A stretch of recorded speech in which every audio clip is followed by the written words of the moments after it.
Infinite content farm. I love drama. Bat. I fucking love drama. Drama bat chest. Why do my left arm look smaller than my right arm? Or maybe it's just the lighting.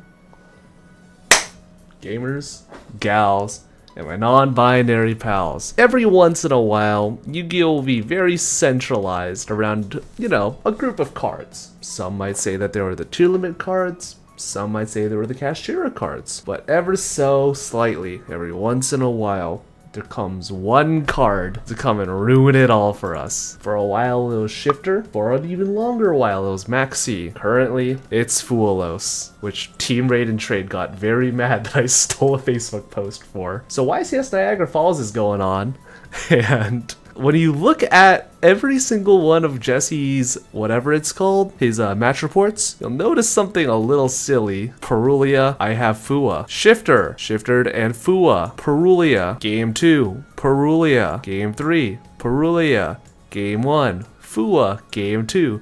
Perulia, Game 3. I kill him. Game 1. Fua, Game 2. Drew in time. So YCS Niagara is not only telling us that people at the bottom tables are playing Molcharmies and Fuwaloss, but also people in top tables are playing with Fuwaloss and Molcharmies. Turns out it's pretty fucking good to play Maxi. I don't want to be that guy, Dyer, but I think you're a little bit incorrect on this take. To all of you duelists not playing Fuwaloss this weekend at the YCS, I congratulate you on making the correct meta call and getting top cut. I'm gonna say, Fuwaloss is a little good. Should have bought yours on the day of release, cause it only went back up. And Jay Schmidt made a little video called "We Need to Talk About Molcharmy Fuwaloss," and I want to talk about it and see what this white boy's opinion on a little bird is. Let's see what this man is yapping about. I was the branded player and he saw X2 Fua and I saw 2 Molcharmy. What a good format. Thank you Meta Games for giving Jesse Khan the fucking bird special. What's up YouTube? This is Josh with a very important discussion for Rage of the Abyss format. Today we're gonna talk about this little bird, Molcharmy Fuwaloss. This is not the only time you're gonna see it. You're gonna see him a lot in this upcoming format. If you don't know what this card does, it's a new hand trap that works just like Molcharmy Perulia, where if you have no cards on your field, you can discard it, and then for the rest of this turn, you're gonna draw cards every time your opponent summons, where Perulia is from the hand. This one is deck and extra deck, which obviously has huge implications for a lot of meta decks out there, and I want to discuss today a little bit about what I expect from this card. Do I expect people to main deck this? Do I expect people to side deck this? How do I expect people to deal with this card? How does this card even maybe influence your potential deck choice for the upcoming format? Because there is going to be decks that are going to function into this card better, and there's going to be decks that are going to be a lot worse into this card. So I think that's something worth talking about.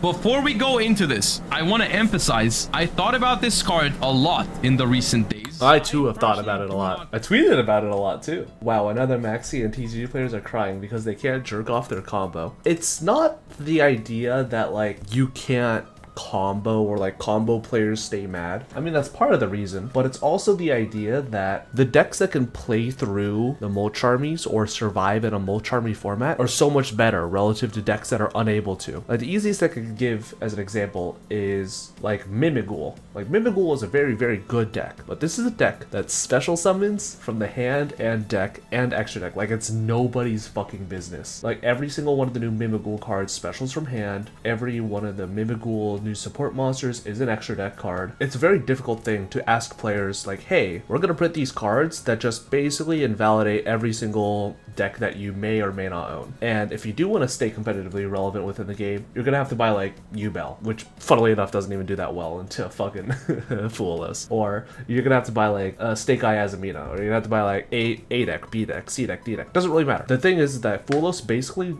the Molcharmies, just by existing, kind of naturally cut off a lot of decks from playing in general. Is it bad that Lab is good? Maybe Konami just hates the 15-minute combo turns. They want 2-minute turns when Blue Eye Structure comes out. I don't know how to tell you this, guys, but the Blue Eye Structure is a combo deck. Have you seen the Blue Eyes Dragon Link combos? That shit is like genuinely awful to fucking play against. That this card is even close to the power and oppressiveness of Max C. I think this card is very good. I think this card is going to see a lot of play, but I don't think it's going to be as bad as Max C. And I think in some ways, maybe in a couple of weeks, we might even look back on this card and be like, hey, it's not as bad as Max C. This actually helps in some instances, because I'm gonna take that up front. This card is broken, but it is especially broken against the best decks in Yu-Gi-Oh right now. There's a lot of mid-range decks that completely get destroyed by Max C, but don't get destroyed by Fuwaloss. We'll talk about those kind of options as well. Just already the fact that it doesn't work when you go first, like you can't make a board and then Fuwaloss your opponent like you can do with Max C, is good. That's an issue, of course. Like, as you can see on the table right now, I have rare Fuwalosses from the OCG right now. Shoutouts to Holon Card Shop once again for hooking me up with some OCG cards. Holon, sponsor me, or else. In the TCG, this card is going to be a secret rare, which is a very unfortunate topic, of course. Like, this card is going to be super expensive for good reason. This card is going to be in almost any deck at a competitive level. Now, some decks are going to want to main deck it, and some decks are going to want to side deck it. We'll get into when I would do what. That is a very unfortunate topic. I don't really know what to say about that. It always hurts me when super generic staple cards are secret rare like that, because it's gonna hurt the casual player base the most, because they're already playing like a rogue deck because of budget, and then they're also not gonna have access to the best non-engine. First and foremost, will you main deck this card? For most decks, in my opinion, the answer is going to be yes. I would definitely main deck this card if my deck had a way to discard it when I go first. Let's say you're playing Snake Eyes and you play Dia Bellstar and Sinful Spoil's Deception with the new set. Auto include in Snake Eyes, in my opinion, because you can get rid of it if you don't need it. In Chimera, you can just fuse it away, so you definitely play it in that kind of deck. Any sort of...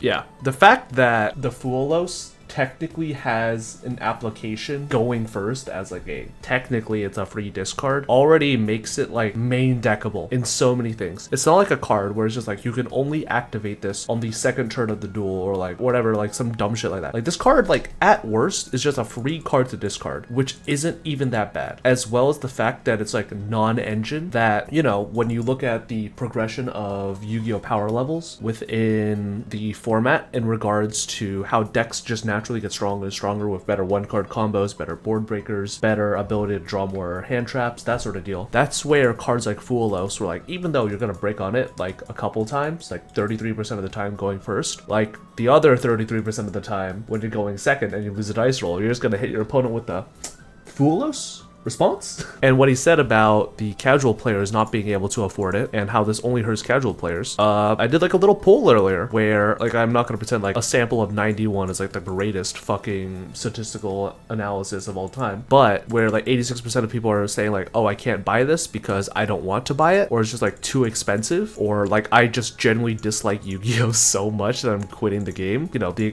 price being the #1 factor within this analogy. It's just very, very depressing. You know what I mean? Only one guy in my locals has this card. I'll just be playing Edison for this format, I guess. But I'm not gonna say anything, but somebody played in a tournament of sorts, a non-OTS tournament of sorts, where they were the only person to have Fuwalosses in their deck, and every time they drew Fuwaloss going second, they won the match. It was disgusting. They activated versus Yubel and they drew 3 cards because the Yubel player had to make Phantom Pass. They went against Sharks and then they drew 20 cards because the Shark player wanted to try to play through it and then got dropleted for 6.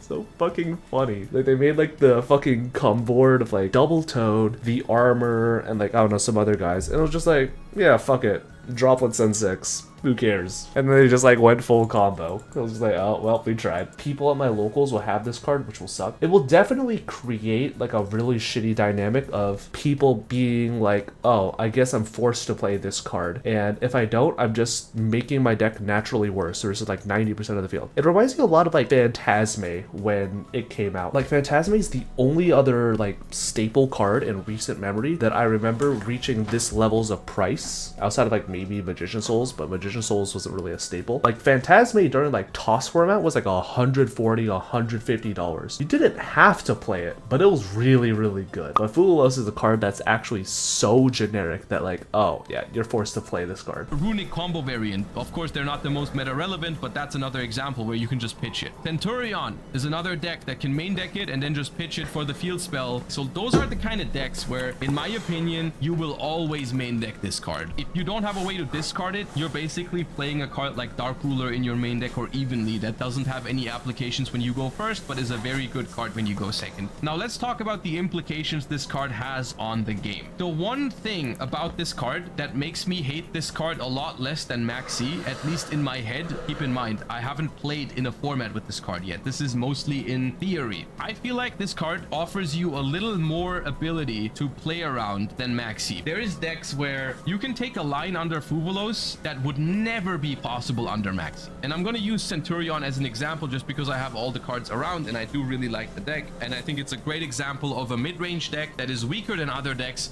but can benefit from this card. If you go Primera and place a Trudea, you're already kind of cooked if you get Maxied on the Trudea here, because you're gonna have to like make a suboptimal combo by synchroing immediately into an Auxilla, and your opponent has already drawn 2 cards off of Maxi, and you haven't even gotten your full setup because you didn't go through Trudea and summoning the other one, right? If you go Trudea effect and your opponent has Molcharmy Fuwaloss, you will still be able to use the Trudea effect, place the Gargoyle or whichever one you're playing, summon out the Gargoyle. They won't draw for this. You make 1 synchro, so they draw 1 card off of Fuwaloss. This goes back to your hand. This adds you the trap card. You can proceed to the end phase, place the Primera here. You have the field spell up. I skipped that part. And you basically have done the full Centurion combo, and your opponent has only drawn 1 card off of Fuwaloss. Under Maxi, this would have been 1, 2, 3 draws. You can use 2 Fuwaloss though. All right, Einstein. Yeah, like Schmidt isn't wrong. You can technically play combo decks that don't really care about Fuwaloss or that are able to play around Fuwaloss in some capacity. You could definitely do that, but is it optimal? Is it good? Should you be playing these decks in the first place? It's mainly the fact that, like, sure, you can play certain decks that exist under Fuwaloss and have some capacity to play through blah blah blah blah blah. You get the idea. The bigger question is, are these decks going to be competitively viable over the course of long tournament runs? And the answer is, unfortunately, no. Labyrinth is not a great deck for long tournament runs because the deck is just not very consistent. Because some of the trap cards just don't line up very well into certain matchups, in the sense where some traps just don't do really well. Daruma isn't really good versus like Silent Force, and Simultaneous Equation Cannon isn't really that good versus the deck like, I don't know, Runic Sprite. Additionally, Centurion is just a very low impact combo deck. Like, it's a combo deck that does have like plays it can make and are pretty fucking skibbity, but like there's no way you're seeing Ohio with an end board like Phalanx Auxilla, you know what I mean? Like the Fuwaloss Phantom Tax is just a little too swag. I'm gonna stop fucking talking now. Nah, Ryan was 7-1 yesterday at Niagara, which means Shifter best deck. I think that Ryan being 7-1 with Striker is more of a testament to Ryan's player skill than the meta viability of Striker. They use 2 Fuwaloss. How many cards do they draw now? It's 2.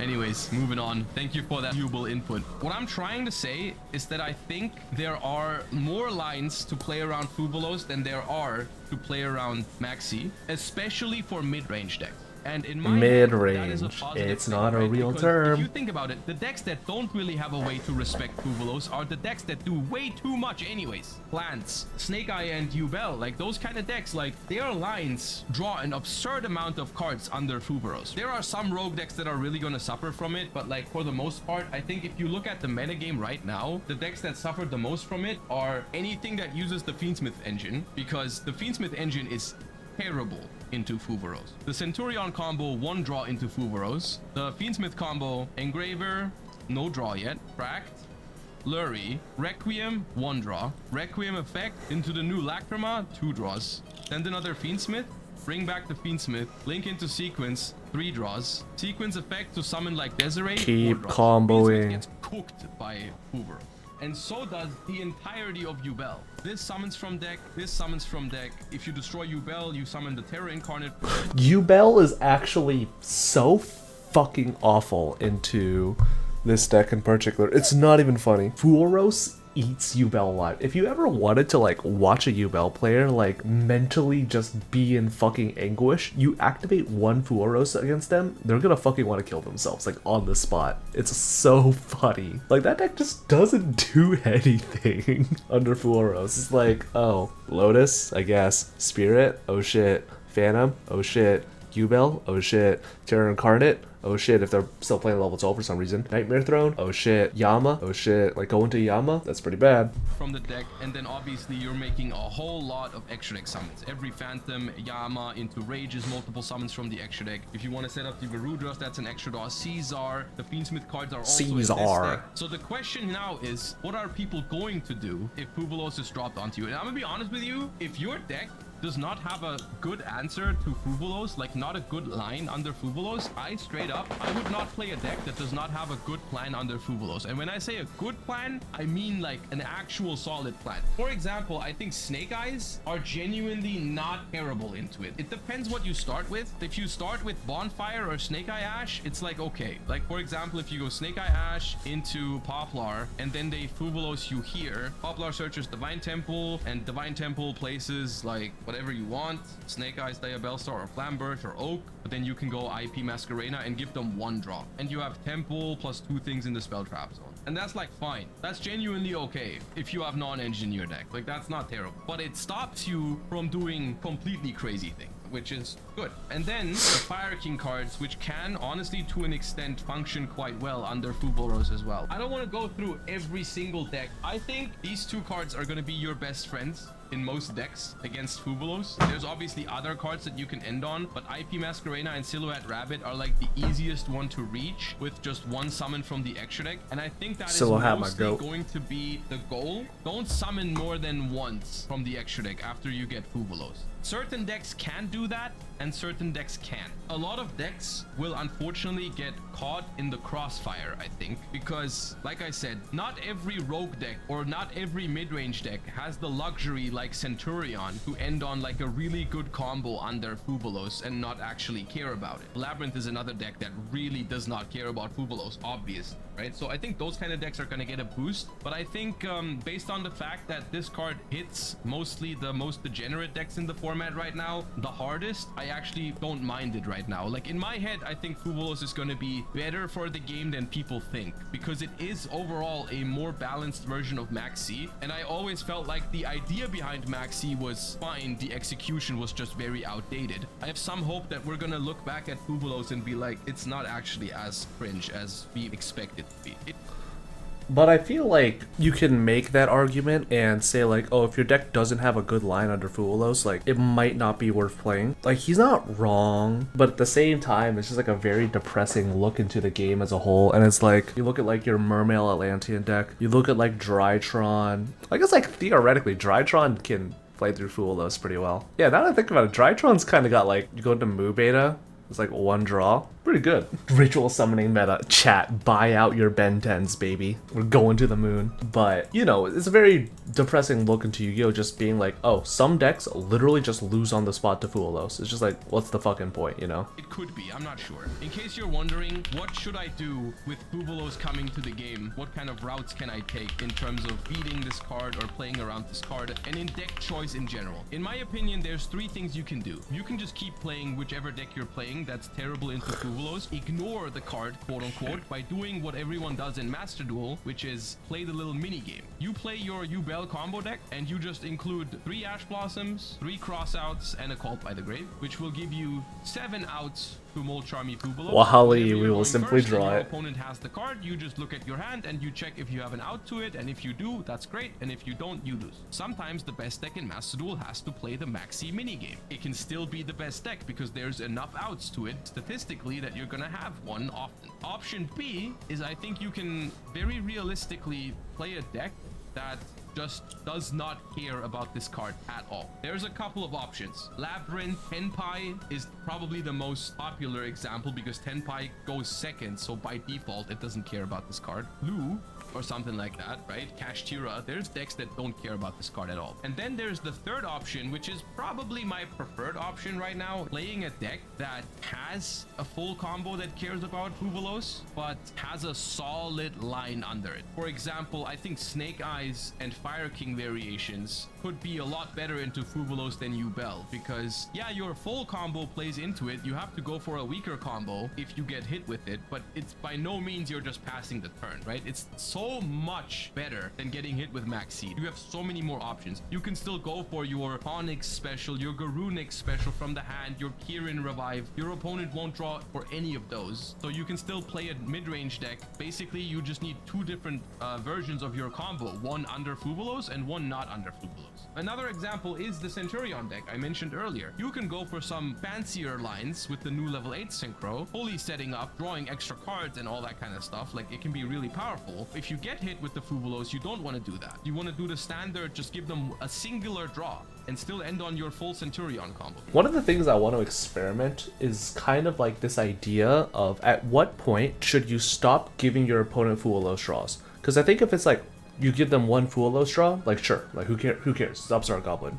If you give them two, that's where I'm kind of like how big of a difference does one or two Fuwaloss really make? Like, I'm fine with giving my opponent one, but turning a Fuwaloss into Pot of Greed, that's a little spooky. So that's why I'm like kind of weird on Drytron, because that's a deck that can theoretically only give your opponent like two draws at the absolute most. You know, if you don't lead with Nova and the only guy you have to go into is like Mu Beta, like you can end on like Mu Beta Dad pretty easily. But if you want to go like Mu Beta Dad IP, which is like a much stronger board because it gives you 3 extra forms of interruption, it's kind of like, ooh, what are the implied odds if you're an opponent like a board breaker? That's like a very interesting dynamic that people have to take into account now. I'm not sure if I'm a fan of it, but you know, he forgot about the last minigame card destruction. If you could find a way to trigger a card destruction after getting like decked by Fuwaloss, like, you're the fucking goat, bro. No need to tell me twice. Fuwa, draw Fuwa, activate second Fuwa. I mean, if they got it, they got it. They were just better. If you know you can kill them that turn, you give them the minimum draws necessary to kill them safely. You're not killing them that turn because you're going fucking first. You're getting Fuwalossed. I think those are your 3 options. I have mixed feelings about this card. I think it introduces a lot of interesting dynamics into the game because it doesn't completely end people's turns. Like, people actually have considerations. Okay, then FTK them. Go fuck yourself. Into this card. Do I end on IP, Silhouette Rabbit, SP, Little Knight kind of boards? Which honestly, when your opponent ends on these kind of boards and they have some non-engine with it, I feel like there's good Yu-Gi-Oh to be played, and that's what I want from a card like this, right? I don't want my opponent to just pass and die. I want a real game of Yu-Gi-Oh to be played. If I have 6 cards to play versus IP into SP and 1 or 2 hand traps, that's a real game of Yu-Gi-Oh. That's not auto win. The reason why I still have mixed feelings overall is because A, this card is gonna murder some rogue decks, Marincess or something like that, or Salamangreat, other rogue decks that simply don't have a way to really play around this card. That is sad. And the other thing is just like, I hate the fact it's a secret, because that means that instead rest of in peace poverty players experience the dynamics it applies to the game, it's just gonna be only available to the people that can afford a playset. It's looking like it's going to be quite significant. Another thing, while in the beginning everyone is going to main deck this card, I think there could be times where if this card is everywhere, I can see a world where people start playing more decks that don't care about it, and then I can see people moving it to the side deck. It is one of those cards that if it really has a huge impact on the game, it could make people play more fair decks, and therefore it could end up being a side deck card at some point. Spoiler alerts. No matter what, even if this card ends up being really good, if a combo deck exists that's so good, it basically overshadows everything, you still play it, no matter what. There's no, like, if White Forest Azamina ends up being the best deck, which by the way, it 100% will end up being the best deck, and Fuwaloss is still kicking around, Like, there's no, oh, I'm gonna swap to Tenpai or I'm gonna swap to Labyrinth because, you know, like, Asamina Whitewoods is really good, but it's not that good into Fuwaloss. No, you will stick by Fuwaloss and you will fucking run it down, just objectively. I know there's like the whole argument slash idea where it's like you should never, like, sometimes bringing the objective best deck into a tournament is not the best deck for that tournament in particular. Like bringing Yubel Fiendsmith to YCS Niagara isn't a great idea because everyone and their moms is going to be on Fuwaloss and it's just not going to be that good. But at a certain point, you just got to be like, fuck it, we ride. Like, you shouldn't ever feel like you have to handicap yourself over like weird metagame calls that you can't really predict for. Niagara is very much an event where you could be like, okay, a lot of people are going to be on Fuwaloss just because they want to experience the card and it's going to be pretty good into like Fiendsmith Yubel, or even though it might be the best deck, it might not be worth playing for this event. So I want to play Fire King Snake Eye. But at the end of the day, the Power Cliff is still the Power Cliff. Lots of interesting things to say about this card. Not all positive though. Yeah, let me know what you think in the comments down below of Molcharmy Fuwaloss. What are you gonna do? Are you just gonna try to out it? Are you gonna play a deck? I'm gonna use it as a coaster. Are you gonna try and find a line that ends on like IP Masquerena or Silhouette Rabbit? Or are you just gonna go second with Tenpai? A lot of possibilities. Let me know what you think of this card. Do you think it's going to be terrible for the game? Do you think it's going to be better for the game than people expect it to be? I'm gonna take a break from Yu-Gi-Oh! Is it the price point? So I real. think the price point is a valid argument. I can't really blame anyone for not wanting to buy 3 of this card. I think that's very reasonable. I think its impact on the game, genuinely, I think it's going to be more positive than people expect it to be right now. I think there's a lot of people doom posting about it. I think the card itself is going to be fine. I think the price point is not fine. I don't think the card is fine. I don't think the price point is fine. Fun little fact about the price point. How much is this card on TCG Player? $140. So you need 3 of those. If the medium income for the US is $37,000, we divide that by 12. The fact that a playset of this costs like the median American worker 15% of their paycheck is absolutely not okay. You could have bought this keyboard. Like, literally the only keyboard you'll need for the rest of your life, a custom built heavy ass beautiful keyboard for $600, or you could buy 3 pieces of cardboard that's going to get reprinted in a year and take the price to like, I don't know, $50. Like, it's disgusting. It should never have gotten this bad. And that's just the United States. Like, if you are in a third world country or a country with like a very low / shit minimum wage, Taiwan, median income, that's 17% of your income. Like, it's disgusting. It only rises like the weirder of a country you are. Like, these are pretty well developed high GDP countries. Why is Fuwaloss 20% of people's income? Why is Fuwaloss this expensive? It's disgusting. It's a hobby. Sure, but also keep in mind the cost of living. That's true. For most Americans, like over half of their paycheck goes towards rent. Like, if we take that figure from earlier, $3,000 is like a median household income. You take maybe 60% of that, that's $1,800. You're left with like $1,200. Are you gonna tell me that of that $1,200, you're gonna spend what, like $200 to $300 on groceries? You're down to like what, $950. You've got like, you probably have a car that you're making payments on. So let's assume that insurance and the car payments, maybe $400 a month. You're down to $300 of free, quote unquote, free spending money. Oh my God, $300 doesn't even cover the fucking place at a Fuwaloss. It's literally not affordable. Holy shit. Dog, if I'm struggling to live, I ain't buying any cardboard. Wrong, you're gonna buy a new cardboard box to live in.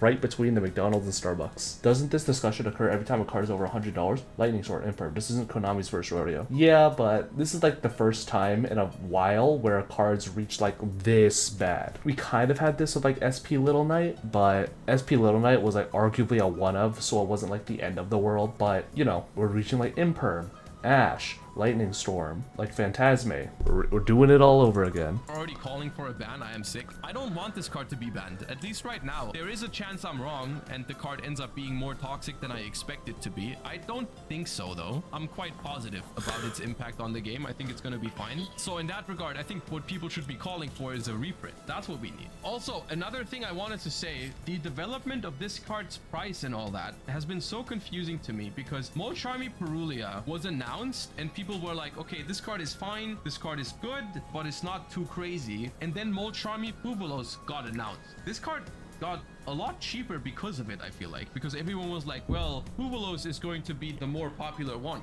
I'll say something right now. I don't think this card is going anywhere. I think people are going to main deck Fuwaloss and side deck Purulia a lot. It's still 120 for a playset. It's still not a cheap card. If you think about the difference between the two, it's kind of weird, right? Because right now, this card is probably one of the most played hand traps in the format, right? Like almost everyone is playing this card. It's in the side deck, but that doesn't really change the demand for the card. Like whether you're maining or side decking the card, you still have demand for 3 Purulias, right? This card is a staple 3-0 for most people, and this card is going to be a staple 3-0 for most people, but this card is like over $100 and this card is like 30 to 40. Well, that's because Purulia is way more matchup specific relative to Fuwaloss. Like, Purulia is borderline useless in some matchups, but against other matchups, holy fucking shit. Purulia versus Ritual Beast, like, GG's dog, you're fucking fried. But Fuwaloss just has way more applicable fucking category, and Purulia isn't a card that literally every deck can play, so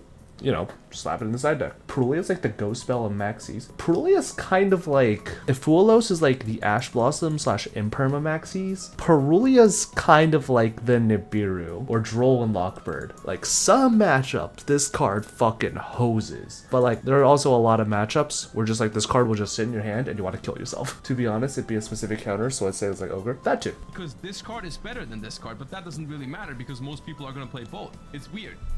Very weird. It's weird. Yeah, still good. Long story short, let's have some discussion in the comments around this card. I'm looking forward to it. Thanks for yeah, chat. Thanks for watching, and go to my comment section and his too. Tell him his beard looks nice, I guess. But yeah, tell me what your thoughts on Purulia, Fuwaloss, this sort of card. Tell me why it's pricing you out of the game and why you had to sell one of your kids in order to afford one. Let me know if you had to pick up a 4th shift at the Shein factory in order to play in your OCG local just a little bit better. And yeah, thank you guys so much for watching. I'll see you guys in the next video.